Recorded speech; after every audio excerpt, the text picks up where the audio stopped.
राजस्थान में बाघ संरक्षण की कहानी अब एक नए मोड़ पर पहुंच चुकी है। वर्षों की कवायद, राजनीतिक इच्छा शक्ति, वैज्ञानिक अध्ययन, ग्राम सभाओं की सहमति, वन्यजीव विशेषज्ञों की सिफारिशों और राष्ट्रीय बाघ संरक्षण प्राधिकरण की तकनीकी समिति की मंजूरी के बाद अब कुंभलगढ़ को राजस्थान का छठा और देश का 59वां टाइगर रिजर्व बनने का रास्ता लगभग साफ हो चुका है।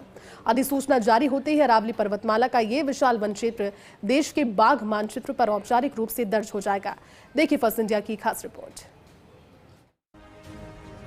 कुंभलगढ़ केवल एक नया टाइगर रिजर्व नहीं होगा, बल्कि पश्चिमी भारत में बाघों के लिए सबसे महत्वपूर्ण नए लैंडस्केप के रूप में उभरेगा।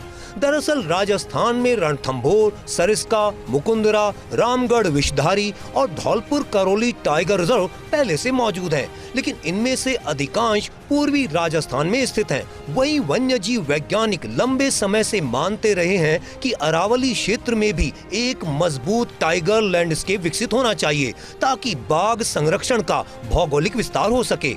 कुंभलगढ़ को टाइगर रिजर्व के लिए इसलिए खास मानते हैं क्योंकि यहाँ घने जंगल, अरावली का पहाड़ी भूभाग, कम मानव दबाव और विशाल वन क्षेत्र मौजूद है। यही विशेषताएं इसे बाघों के लिए आदर्श आवास बनाती हैं। वहीं प्रस्तावित कुंभलगढ़ टाइगर रिजर्व मुख्य रूप से राजसमंद, उदयपुर और पाली जिलों के वन क्षेत्रों को समाहित करेगा। वन विभाग के प्रारंभिक खाके के अनुसार कुंभलगढ़ वन्यजीव अभ्यारण्य, रावली टाटगढ़ अभ्यारण्य तथा आसपास के संरक्षित वन क्षेत्रों को जोड़कर एक बड़ा बाघ परिदृश्य तैयार किया जाएगा। इससे राजस्थान में पहली बार अरावली क्षेत्र में एक मजबूत टाइगर लैंडस्केप विकसित होगा। लेकिन सबसे बड़ा सवाल यही है, बाघ आएंगे कहां से?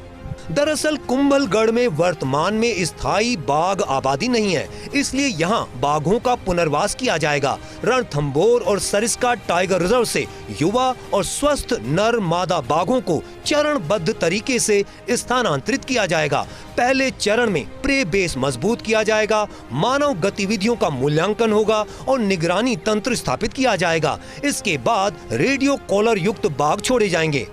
ऐतिहासिक अभिलेख बताते हैं कि अरावली क्षेत्र में कभी बाघ बड़ी संख्या में पाए जाते थे। मेवाड़ राजघराने के शिकार अभिलेखों में बाघों का उल्लेख मिलता है। ब्रिटिश काल और स्वतंत्रता के शुरुआती दशकों तक कुंभलगढ़ के जंगलों में बाघों की उपस्थिति दर्ज की गई थी।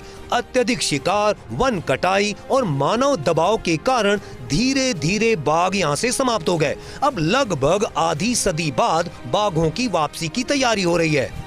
कुंभलगढ़ का जंगल जैव विविधता का खजाना है। यहाँ वर्तमान में तेंदुआ, भालू, लकड़बग्घा, जंगली बिल्ली, सियार, चौसिंगा, सांभर, चीतल, नीलगाय, जंगली सुअर और खरगोश बड़ी संख्या में पाए जाते हैं। विशेष रूप से तेंदुओं की अच्छी संख्या होने के कारण यह क्षेत्र शीर्ष शिकारी को सहारा देने की क्षमता रखता है। कुंभलगढ़ क्षेत्र में मुख्य रूप से गरासिया, भील और मीणा समुदायों की आबादी निवास करती है। पिछले वर्षों में टाइगर रिजर्व प्रस्ताव को लेकर सबसे बड़ी चिंता इन्हीं समुदायों के हितों को लेकर थी। सरकार और वन विभाग ने स्पष्ट किया है कि ग्राम सभाओं से संवाद होगा, वन अधिकार कानून का पालन होगा, विस्थापन केवल सहमति और पैकेज के साथ होगा और आजीविका के वैकल्पिक अवसर विकसित किए जाएंगे। कुंभलगढ़ टाइगर रिजर्व का प्रस्ताव कई वर्षों तक इको सेंसिटिव जोन और राजस्व गांवों के कारण अटका रहा।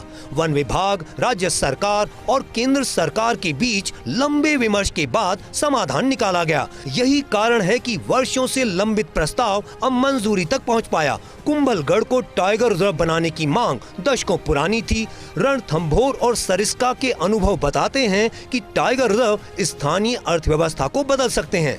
कुंभलगढ़ के मामले में यह प्रभाव और बड़ा हो सकता है क्योंकि यहाँ पहले से विश्व प्रसिद्ध कुंभलगढ़ किला, अरावली की प्राकृतिक सुंदरता, ट्रैकिंग मार्ग, धार्मिक स्थल और ग्रामीण पर्यटन मौजूद हैं। टाइगर रिजर्व बनने के बाद सफारी पर्यटन, इको टूरिज्म, होम स्टे, जंगल लॉज, स्थानीय हस्तशिल्प बाजार और प्रकृति गाइड जैसी गतिविधियां तेजी से विकसित हो सकती हैं। विशेषज्ञों का मानना है कि कुंभलगढ़ को रणथंभौर की तरह विकसित करने के बजाय अरावली मॉडल पर विकसित किया जाना चाहिए। यहाँ का भूगोल अलग है, यहाँ पहाड़ियाँ हैं, संकरे वन गलियारे हैं और जैव विविधता का स्वरूप भी अलग है। इसलिए यहाँ कम प्रभाव वाला, उच्च गुणवत्ता वाला इको टूरिज्म मॉडल अधिक सफल हो सकता है। राजस्थान पहले ही देश के सबसे सफल बाघ संरक्षण राज्यों में गिना जाता है। अब कुंभलगढ़ का जुड़ना केवल एक संख्या बढ़ना नहीं है, यह अरावली में बाघों की वापसी का सपना है। यह उस जंगल की पुनर्स्थापना है जहां कभी बाघ स्वाभाविक रूप से विचरते थे। और सबसे बढ़कर यह संदेश है कि यदि राजनीतिक इच्छा शक्ति, वैज्ञानिक दृष्टिकोण और स्थानीय भागीदारी साथ आए तो खोई हुई दहाड़ भी वापस लाई जा सकती है। अधिसूचना जारी होते ही कुंभलगढ़ केवल राजस्थान का छठा टाइगर रिजर्व नहीं होगा, बल्कि अरावली में वन्य जीव पुनर्जागरण का सबसे बड़ा प्रतीक बन जाएगा। कुंभलगढ़ छठे टाइगर रिजर्व के तौर पर जल्द ही अधिसूचित हो जाएगा और इसके साथ ही मारवाड़ और मेवाड़ को मिल जाएगा उनका अपना टाइगर रिजर्व। खास बात यह है कि वन विभाग ने जिस तरह से तैयारियां की हैं, माना जा रहा है कि मेवाड़ और मारवाड़ के अंदर भी जल्दी ही बाघों की दहाड़ सुनाई देगी। कैमरा पर्सन विनोद पुरी गोस्वामी के साथ Nirmal Tiwari, First India News, Jaipur.